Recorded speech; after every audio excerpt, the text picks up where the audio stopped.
The Right Honourable Winston Peters. What we've heard is the chorus of victimhood. We have not heard from the Māori party. We've heard from a party of radical extremists, so motivated in their commitment that they couldn't even file their own question today. That's how diligent they are. That's why there's 11. That's why there's 11 questions, not 12 there, because they're so motivated protesting they can't even do their job. They don't want democracy. They want anarchy. They purport to represent Māori, even though the vast majority of Māori don't vote for them. They deliberately attack individual ministers with childish schoolboy slurs that are only designed to stoke racial division. You see, she never finished her speech, has she? Here she is, in a most un-Māori way.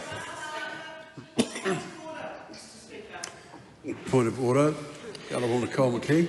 I can't hear a thing, Mr. Speaker. There's just constant yelling from my right side here. I would really like to hear the Honourable Winston Peters' speech. I think it's noticeable that the speech... Can I start again? The speech delivered by the previous speaker was heard respectfully in silence, and this one will be too. Let's have people before parents.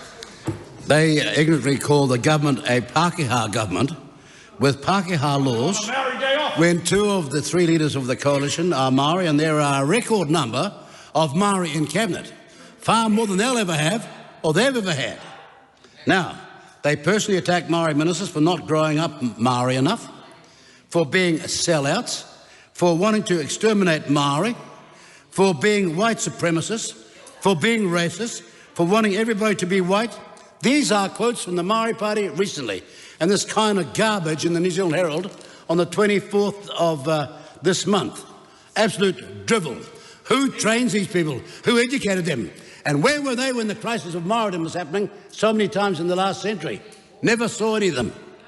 The only Māori they acknowledge and want to represent are the minority who think like them. If you're a Māori and don't think like them, then you're not a real Māori. See how convenient it is? And the sooner the media realise this is then the sooner we'll see the blatant racist rhetoric they use as their weapon of choice. Blatant racist rhetoric. Their rhetoric belongs in the gutter and should be called out by the media for what it is, and would be in a nanosecond if the racial roles were reversed. Would be in a nanosecond if the racial roles were reversed. We know some of your backgrounds. Don't come walking into here and tell me from Ngāti Wai I don't know your background or where you weren't when we were fighting for Māori. They're now calling for a revolution, promoting images of guns on the social media. They are calling for protests. They're calling for protests to disrupt and block our streets by stoking racial division. Make no mistake, racial division is exactly what they want, not unity. They actively promote wanting a separate parliament. They want separate laws. They want separate land. They want separate constitutions.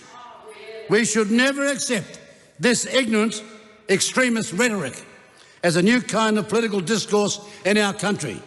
It'll damage our country beyond repair. The Māori Party pales in comparison to the great past Māori leaders such as Carroll, Ngata, Pomare and Buck. They wouldn't be even qualified to polish their shoes. So much so that they never ever mentioned those four men. Never. Never mentioned Finality, because she said we signed the treaty to become one people. And that's the last thing they want. They're racist and they're separatists. Now, these great Māori leaders all wanted unity for everyone in New Zealand, not separatism, as did Dame Finality.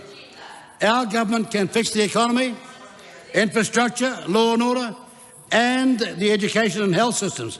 But if we don't fix the separatist agenda from the extreme corners of our political system, all of that will be for naught. We will be on a pathway to becoming the next Venezuela, or like the former apartheid South Africa. And let me tell you, some of you, we're not listening to you. You show me one thing you've done for your people. Show me one thing you've ever done for your people. Over here we've got people with a magnificent record, decades and decades of work, great court cases, one all on the wrist using our own money. What's their sacrifice? On the taxpayers' teeth all their life, and they come in here and they're going to lecture to us. You come to the wrong marae here. Make no mistake. Our government intends to fix all of these things for New Zealand, to lift every New Zealander, Māori and non-Māori, together as one. That is the only way our country will succeed. And by the way, when you spend $350,000 of taxpayers' charity money illegally on election campaign, they should be called out. And why is the media screaming from the rafters now? They did it all the time about a serious Port Office, and we smashed a serious Port Office 3 times. But these people are guilty.